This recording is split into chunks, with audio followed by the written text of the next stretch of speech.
Épargner sur un PER, le plan d'épargne retraite. Salut, j'espère que tu vas bien. Très heureuse de te retrouver dans cette vidéo.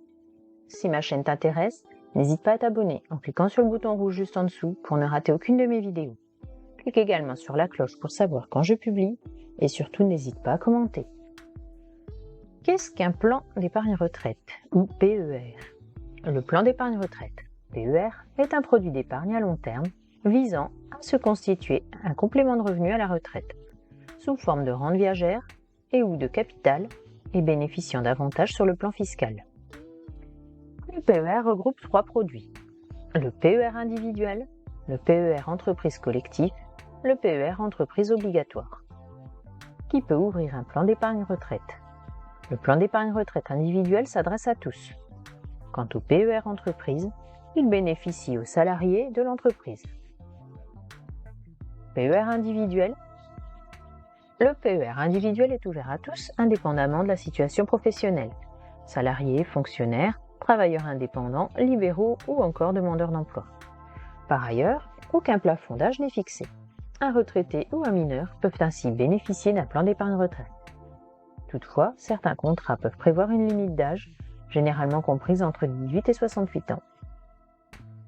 Le PER collectif bénéficie à l'ensemble des salariés d'une entreprise.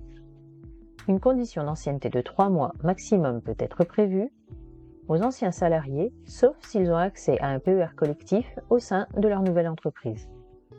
Et dans les entreprises employant de 1 à 250 salariés, aux dirigeants, conjoints collaborateurs, associés, apprentis et contrats de professionnalisation. Il est à noter que l'adhésion au plan épargne retraite collectif est facultative.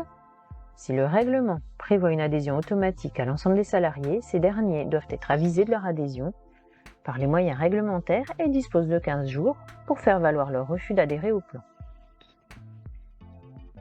Le PER obligatoire. Le plan d'épargne retraite obligatoire peut être mis en place à destination de l'ensemble des salariés de l'entreprise ou d'une ou plusieurs catégories objectives de salariés, déterminées en fonction de leur appartenance aux catégories cadres ou non cadres, ou des tranches de rémunération. L'adhésion est obligatoire pour les salariés visés. Comment souscrire à un plan d'épargne retraite? Il est absolument possible de souscrire à un plan d'épargne retraite auprès d'un organisme d'assureur, d'une mutuelle, d'une institution de prévoyance, d'un gestionnaire actif, d'une banque, par l'intermédiaire de son conseiller patrimonial indépendant.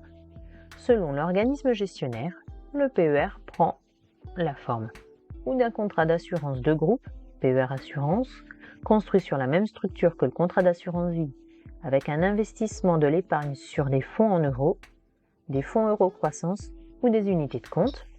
Les PER Assurance représentent pour l'heure la majorité de l'offre des PER sur le marché, ou alors elle peut prendre la forme d'un compte-titre, le PER bancaire.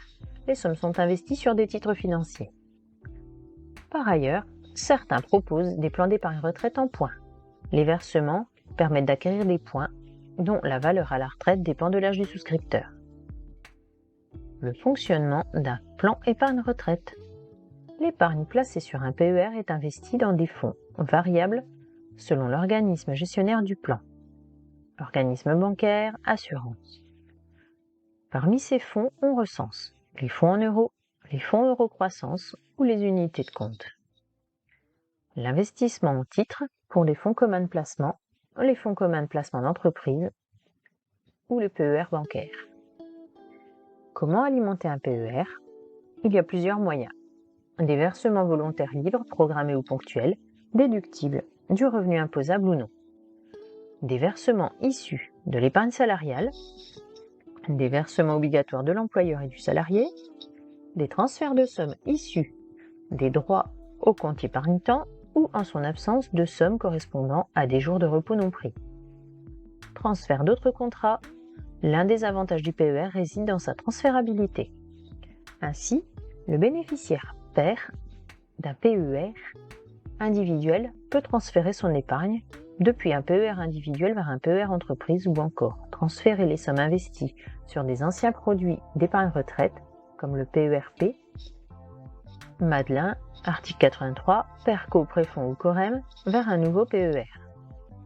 Voilà, c'est la fin de cette vidéo. Merci de m'avoir écouté. N'oubliez pas de vous abonner, on se retrouve très bientôt.